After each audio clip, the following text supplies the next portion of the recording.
Bonjour à toutes, bonjour à tous, bienvenue sur la plateforme d'Écho d'en haut. Nous sommes très contents, très ravis de vous retrouver pour notre nouvel épisode sur la sexualité. Nous espérons que vous prenez plaisir, enfin au-delà du plaisir en parlant de la sexualité. En tout cas, ces thèmes vous passionnent autant que nous d'en parler et que vous êtes décidés de faire jaillir la lumière et de comprendre enfin c'est quoi cette histoire des sexualités. J'en ai honte, j'en ai pas honte, je suis gênée d'en parler ou pas. En tout cas, le Seigneur nous accorde cette grâce de marcher dans la lumière et nous donne la capacité et la possibilité d'en parler ici. En tout cas, nous sommes contents et nous pensons et espérons que vous partagez en tout cas votre joie avec nous. Donc aujourd'hui, on va continuer cette troisième partie sur la sexualité. La dernière fois, on a parlé de la sexualité chez les humains en parlant de la sexualité de l'enfant. C'est juste pour établir cette vérité qui dit que, au fait, la sexualité déjà, c'est quelque chose de très large.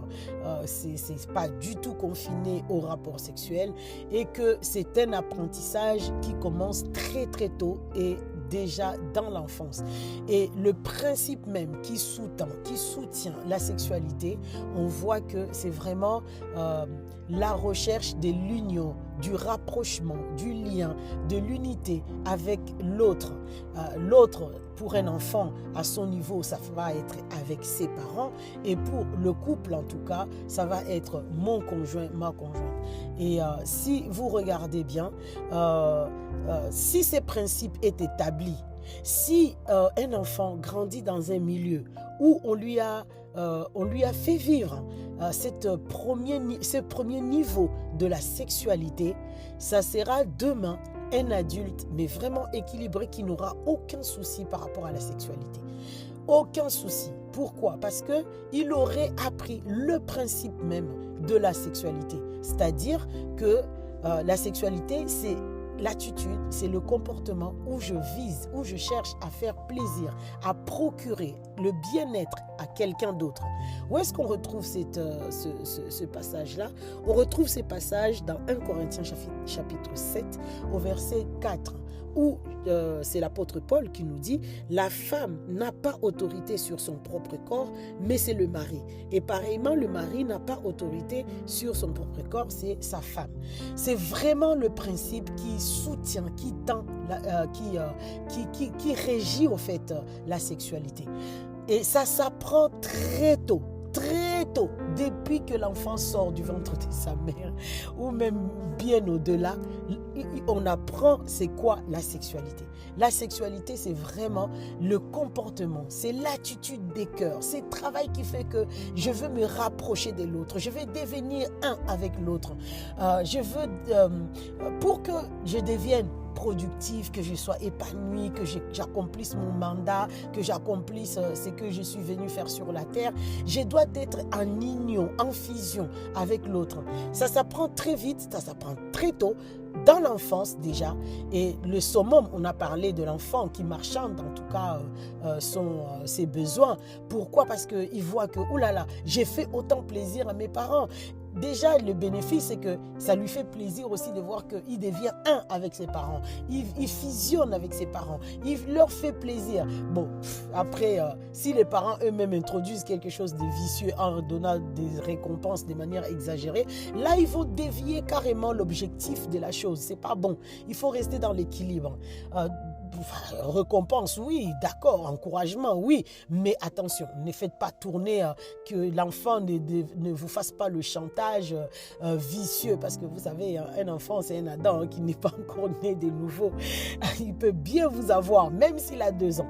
Donc, on ne va pas de là-dedans, mais c'est juste de comprendre que là, l'enfant est en train de comprendre et d'asseoir les bases de la sexualité.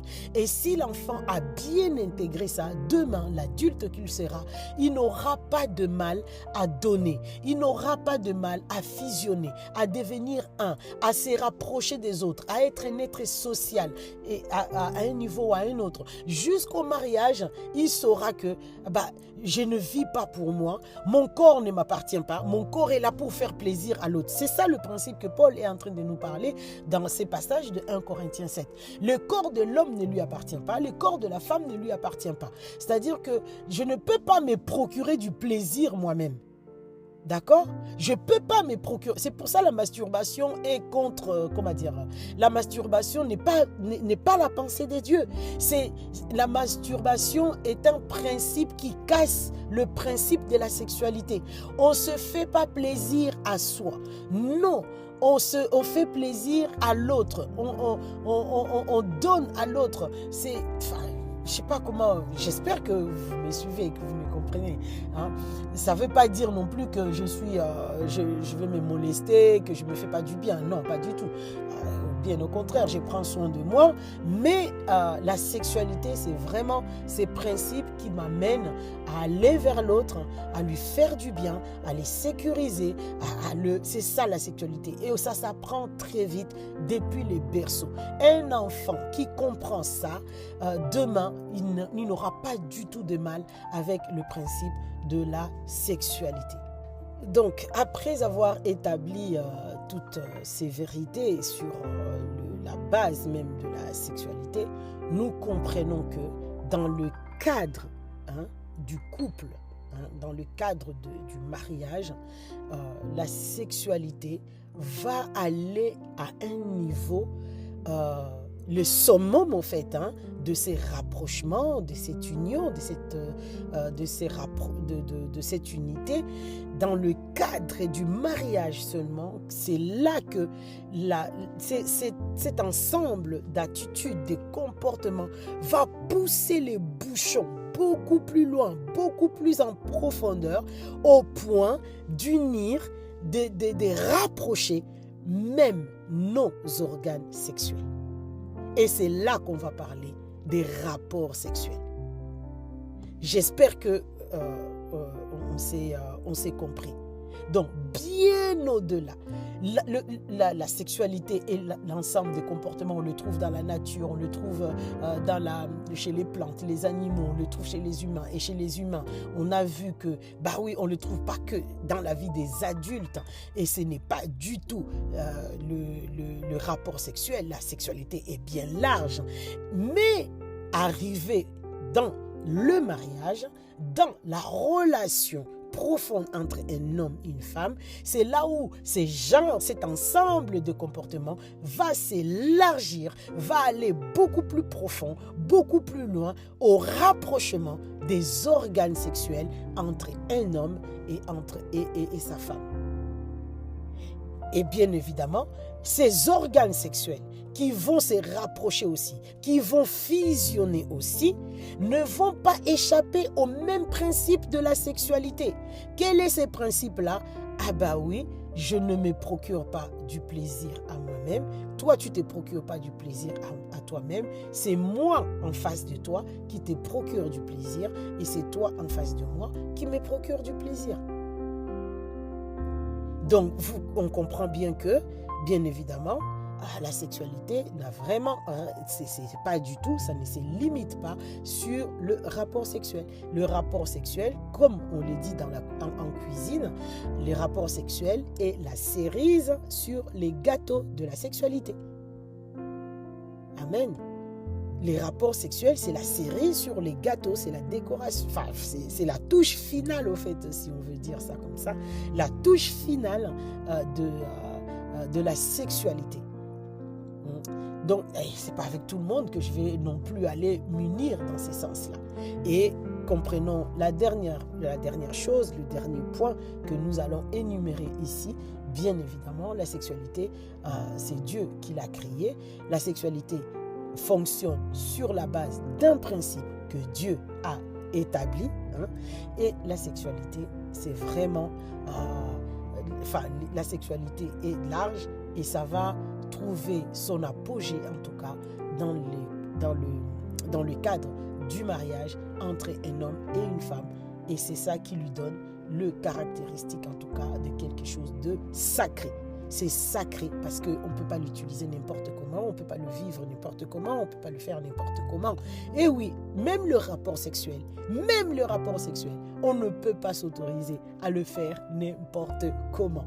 Là encore, il y a des sous-principes qui vont faire qu'il faut respecter la mise en pratique du rapprochement des deux organes sexuels de l'homme et de la femme. On ne les rapproche pas non plus n'importe comment, juste parce que je vais prendre du plaisir ou que je veux que tu me donnes du plaisir. Non. Et on ne fait pas rentrer non plus les intrus entre l'homme et la femme lors de ce rapprochement de leurs organes, en tout cas au summum de leur sexualité. Voilà, nous espérons que nous avons fait encore un pas de plus ensemble dans la compréhension de ce thème ô combien important qui est la sexualité. Nous prions que le Seigneur continue à nous enseigner, à illuminer les yeux de notre cœur dans ces domaines. Et vraiment, au nom de toute l'équipe d'Écho d'en haut, nous prions pour vous, nous vous aimons et nous vous souhaitons une très agréable journée dans sa présence et nous vous disons à très bientôt pour notre prochain écho. Au revoir.